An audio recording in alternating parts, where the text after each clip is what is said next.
Buenas tardes, hoy es un buen día porque es día de podcast en Punto Arquitectura, el inicio de tu espacio.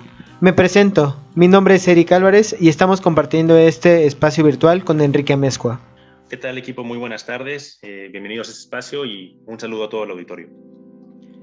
También contamos con Soledad Vaquera. Hola, buenas tardes a todos. También tenemos a Glisette. Buenas tardes, mucho gusto. Espero que este podcast sea de su agrado. La última vez tuvimos como invitado a un agente involucrado directamente en la construcción. El día de hoy buscamos brindar una nueva perspectiva, la del usuario final. De esta manera podremos saber más acerca de lo que el usuario entiende por calidad, sus expectativas y las mejoras que se pueden tener dentro de la industria para responder realmente a las necesidades que finalmente son el aspecto primordial al momento de construir.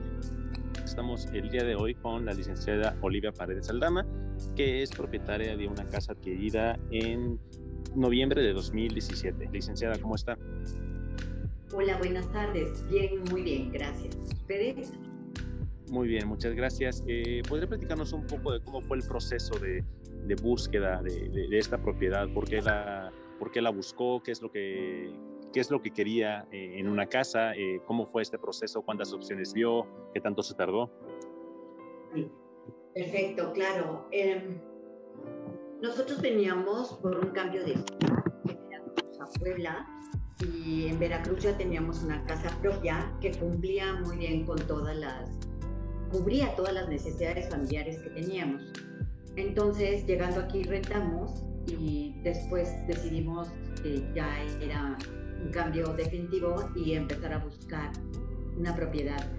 Me tardé casi un año en encontrarla porque o no tenía la distribución que permitía que tuviéramos la convivencia que acostumbramos, o no cumplía con el número de recámaras que necesitábamos, o en algunas ocasiones la cocina era muy pequeña, no tenía jardín, o sea, no cubría nuestras necesidades, o las que las llegaban a cubrir estaban sumamente caras. Incluso algunas que nos gustaron las descartamos porque estaban cerca del río y en épocas de calor, que fue una temporada en la que estuvimos buscando, olía muy feo. Entonces pensábamos que también iba a ser no solo olor, sino mosquitos, infecciones, otro tipo de problemas.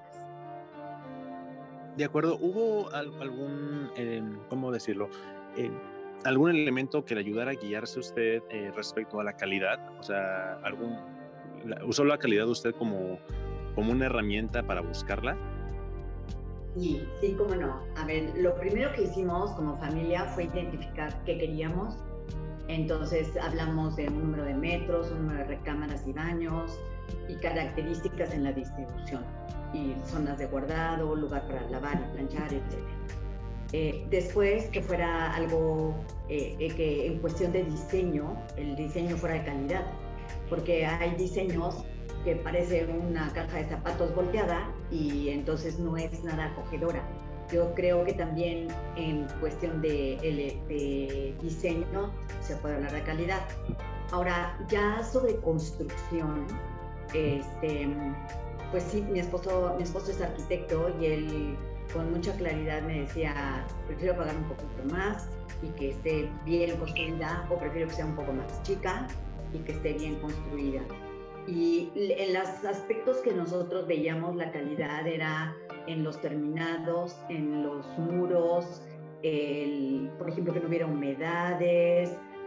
Hay veces que encuentras las ventanas descuadradas y ya sabes que ahí va a haber filtraciones de agua, y, o sea, bastante exigentes en ese sentido. O sea, sí, sabiendo que teníamos un presupuesto definido y que teníamos la claridad de lo que queríamos.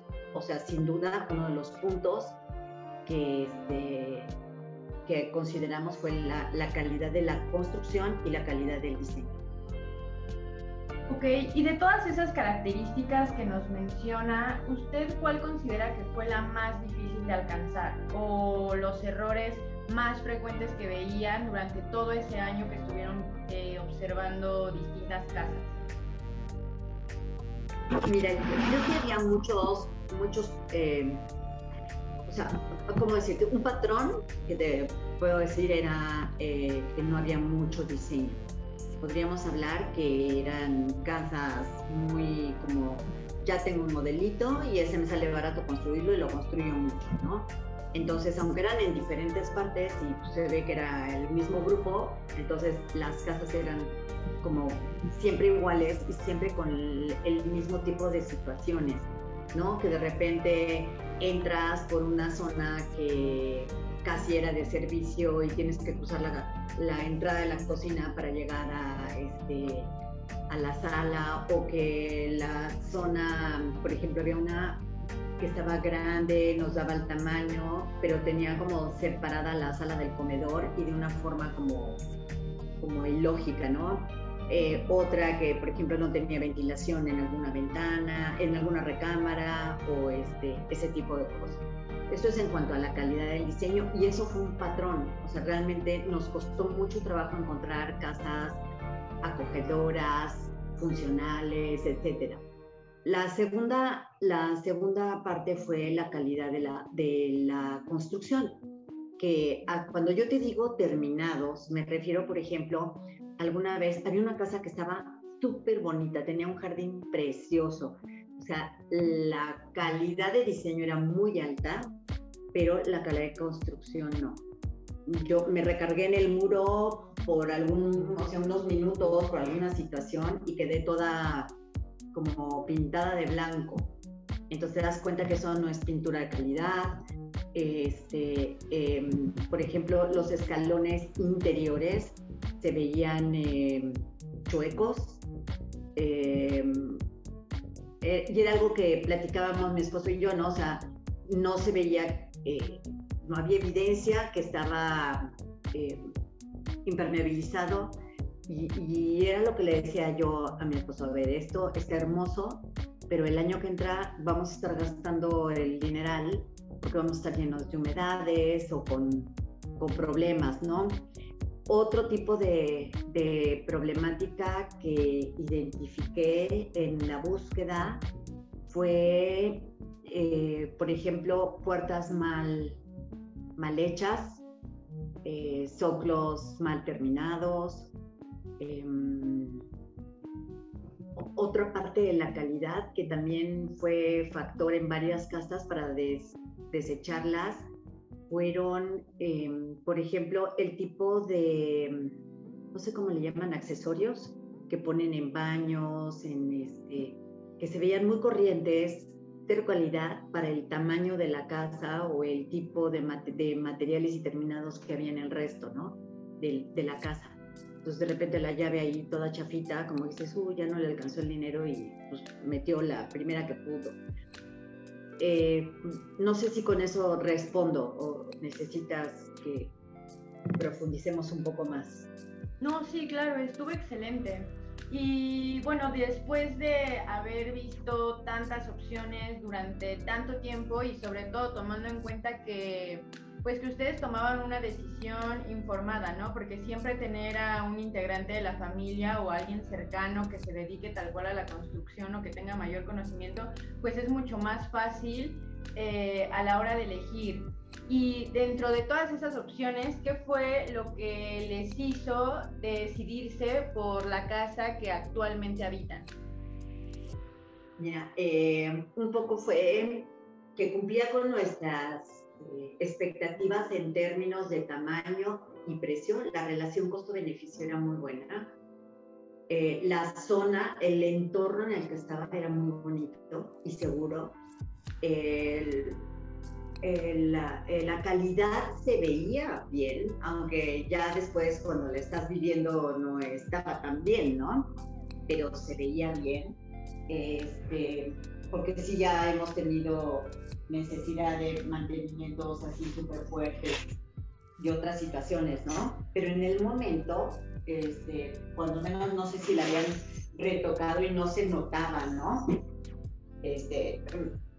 Y eso pues cumplía con el número de baños, el número de recámaras, el tipo de espacios que necesitábamos y, te digo, de imagen se veían bien y tenían muy buenas combinaciones de terminados. ¿Podríamos ahondar un poco en ese tema de la calidad que nos comenta, de que tenía una calidad aparente muy buena, pero que a la hora de entrar quizás no era lo que uno esperaba?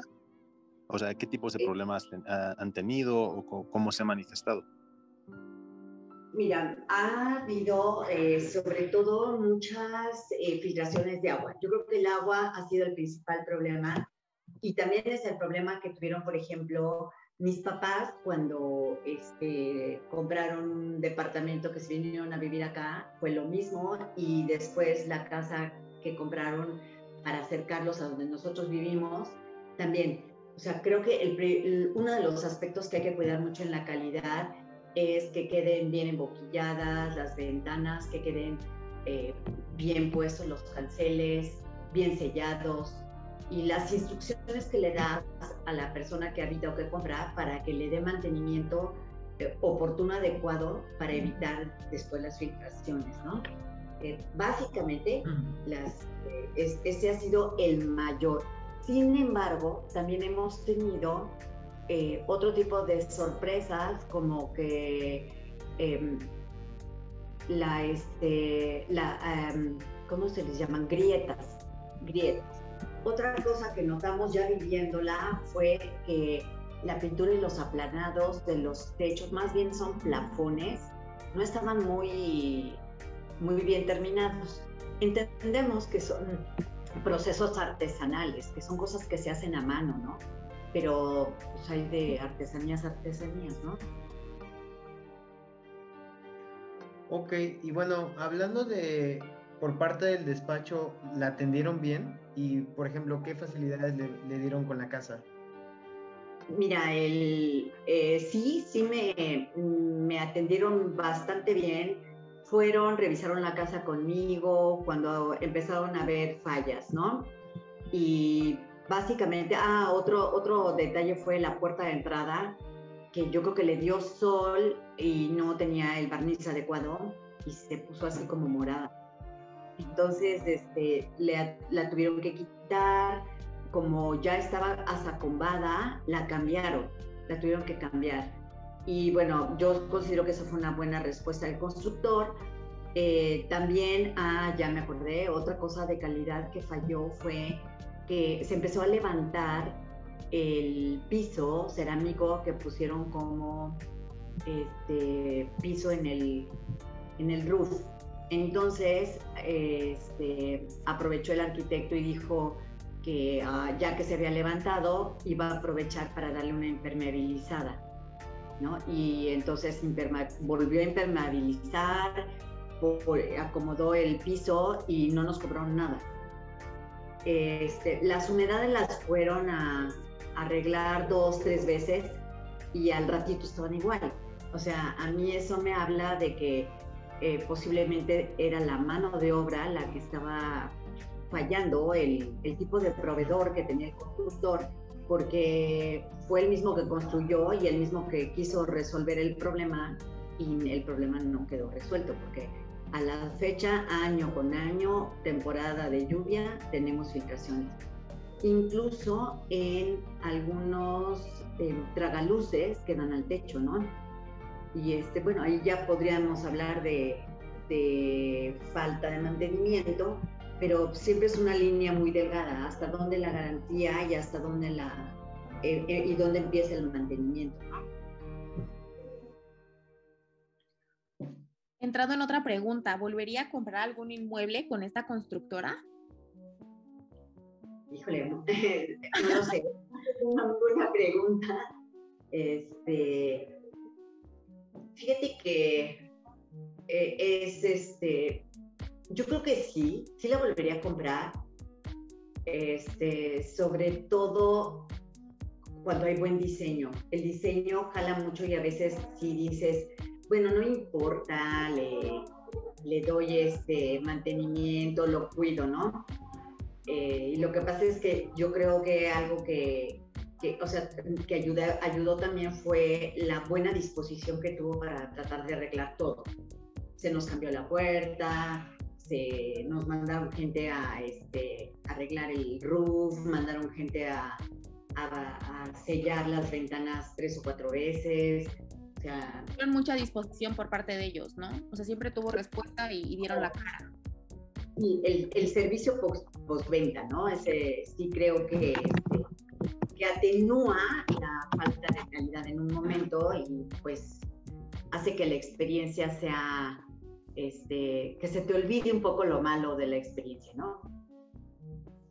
Ok, sí, porque nos habló justamente de esas sorpresas, ¿no? Como usted menciona, que uno llega a tener cuando llega un inmueble, y pues hablamos ahorita como de todas esas sorpresas negativas, y no sé, algo positivo que tal vez en ese momento no lo vieron y que ahora que lo habitan pueden ver como, wow, no nos dimos cuenta que esto era tan útil, que esto nos hacía tan contentos, ¿algún aspecto? Sí, la forma en la que tiene, por ejemplo, el garage cubierto, y esto ha ayudado a que los coches tengan mejor mantenimiento en cuanto a su pintura, hay que lavarlos menos. Otro acierto fue la cisterna que le pusieron de muy buen tamaño, que ha habido escasez de agua alrededor y nosotros nunca hemos tenido un problema. La iluminación es muy bonita, tiene iluminaciones indirectas, tiene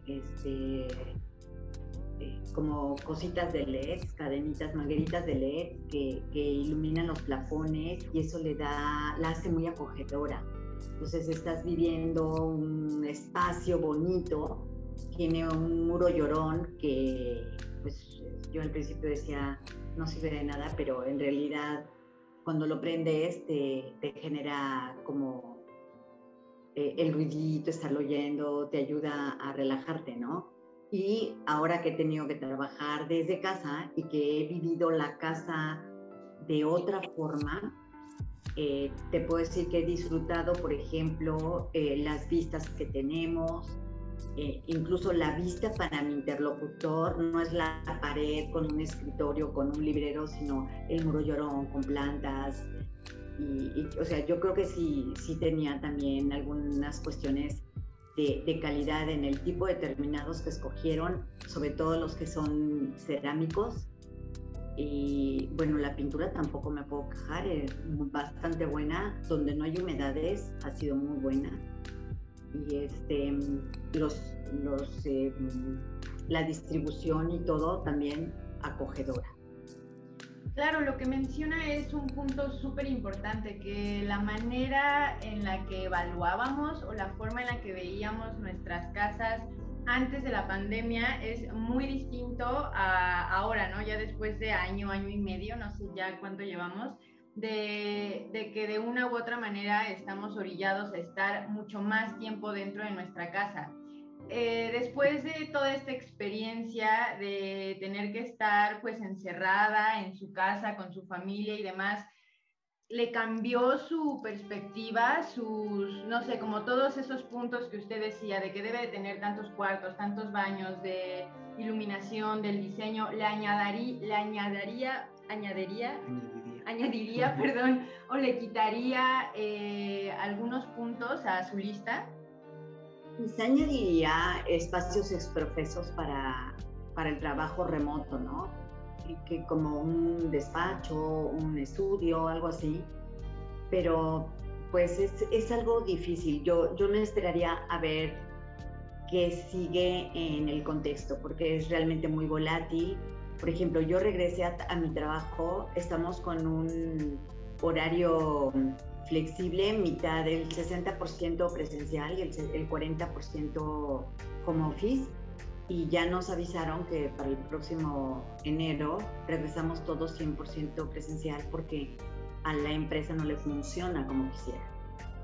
Entonces, posiblemente ya no va a ser tan necesario el ocupar estos espacios exprofesos, ¿no? A lo mejor algunos sí se quedan trabajando, entonces un lugar espacio más privado para trabajar, podría valer la pena. Fíjate que yo tengo un volumen de voz muy alto y una de mis actividades es dar clase. Entonces estaba dando clases en línea y bueno, pues, mis hijos y mi esposo todos aprendieron mi temario porque todos oían mis clases, ¿no? Sí. Y también, pues sí se interrumpe en la clase que está dando otro, pero también hubo cosas muy lindas. Por ejemplo, tuvimos más convivencia, entonces el hecho de tener los espacios como los buscábamos, abiertos, que las áreas específicas de convivencia fueran generosas, aunque a lo mejor otras no, nos ayudaron a que el tiempo que estábamos juntos fuera agradable, ¿no? Agradable. Incluso al principio hicimos un hub, haz de cuenta, un hub de coworking, así como cada quien tenía su estación de trabajo en el mismo lugar, y cuando nos dimos cuenta cómo nos interrumpíamos, empezamos a volar. Pero entonces, por ejemplo, mi hija tenía que dar una clase de danza en línea, movía tantito los muebles y tenía un espacio increíble y no tenía mayor problema. La convivencia navideña, aunque algunos estuvieron del otro lado del cristal en las fotos, pues no hubo sentirte encerrado. Yo creo que la iluminación, los espacios abiertos han ayudado a que sea más fácil sobrellevar el encierro, el confinamiento, de manera armónica, y que emocionalmente no te sientas encerrado, ¿no? Las vistas, los árboles. Ok, Sí, y bueno, ¿alguna recomendación para la gente que, bueno, quiere comprar una casa?